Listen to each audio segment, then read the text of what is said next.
Chapter 2. Night is turned into day. Soon the children left town and came to a road. The big moon was out, and they could see the road very well. "We must walk fast," said Henry. "I hope the baker and his wife don't wake up and find us gone." They walked down the road as fast as they could. "How far can you carry Benny?" asked Violet. "Oh, I can carry him a long way," replied Henry. But Jessie said, "I think we could go faster if we woke him up now.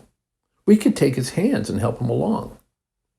Henry stopped and put Benny down. "Come, Benny," he said.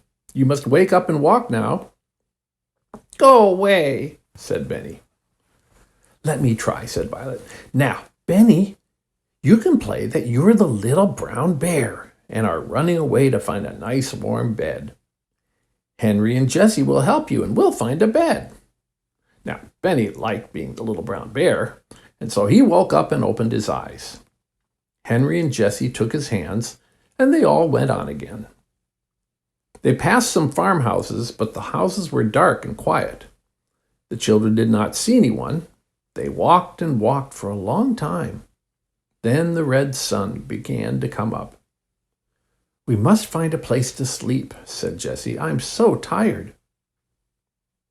Little Benny was asleep, and Henry was carrying him again. The other children began to look for a place. At last Violet said, "Look, over there." She was pointing at a big haystack in a field near a farmhouse. "A fine place, Violet," said Henry. "See what a big haystack it is." They ran across the field toward the farmhouse. They jumped over a brook, and then they came to the haystack. Henry was still carrying Benny.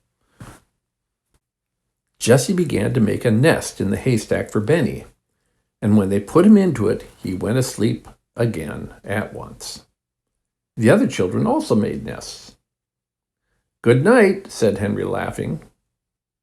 "It is good morning, I should think," replied Jessie. "We sleep in the day and we walk all night. When it is night again, we'll wake up and walk some more." The children were so tired that they went right to sleep. They slept all day, and it was night again when they woke up. Benny said at once, "Oh, Jessie, I'm hungry. I want something to eat."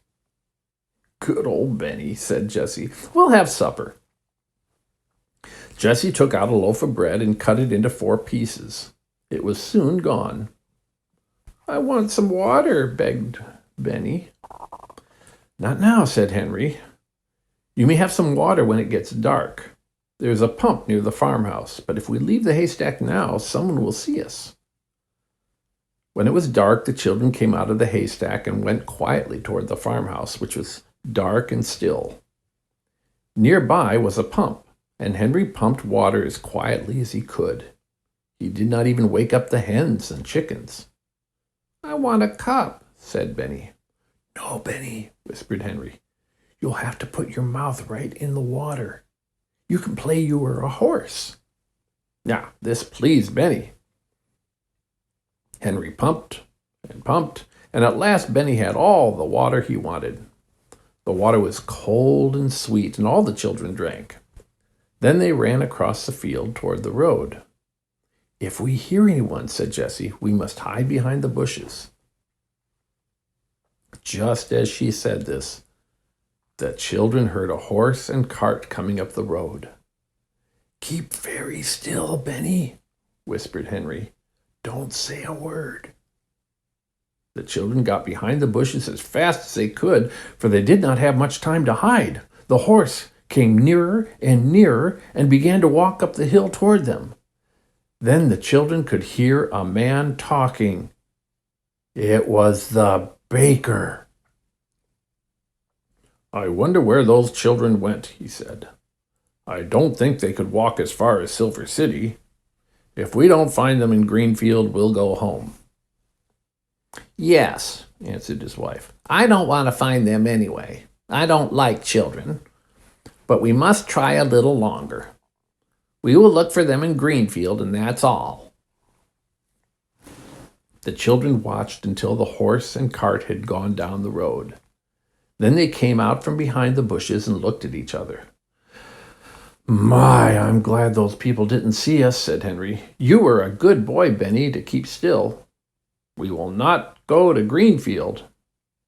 "I wonder how far it is to Silver City," said Jessie. The children were very happy as they walked along the road. They knew the baker would not find them. They walked until 2 o'clock in the morning, and then they came to some signs by the side of the road. The moon came out from behind the clouds, and Henry could read the signs. "One sign says that Greenfield is this way," he said. "The other sign points to Silver City. We don't want to go to Greenfield. Let's take this other road to Silver City." They walked for a long time, but they did not see anyone. "Not many people come this way, I guess," said Henry. "But that is all the better." "Listen," said Benny suddenly. "I hear something." "Listen," said Violet. The children stood still and listened, and they could hear water running. "I want a drink of water, Henry," said Benny. "Let's go on," said Henry, "and see where that water is. I'd like a drink too." Soon the children saw a drinking fountain by the side of the road. "Oh, what a fine fountain this is," said Henry, running toward it. See the place for people to drink up high, and a place in the middle for horses, and one for dogs down below." All the children drank some cold water. "Now I want to go to bed," said Benny. Jessie laughed. "You can go to bed very soon." Henry was looking down a little side road which had grass growing in the middle of it. "Come," he cried, "this road goes into the woods. We can sleep in the woods." "This is a good place," said Jessie as they walked along. "It's far away from people. You can tell by the grass in the road. And it will be near the drinking fountain," said Violet. "That's right," cried Henry. "You think of everything, Violet." "It is almost morning," remarked Jessie, "and how hot it is."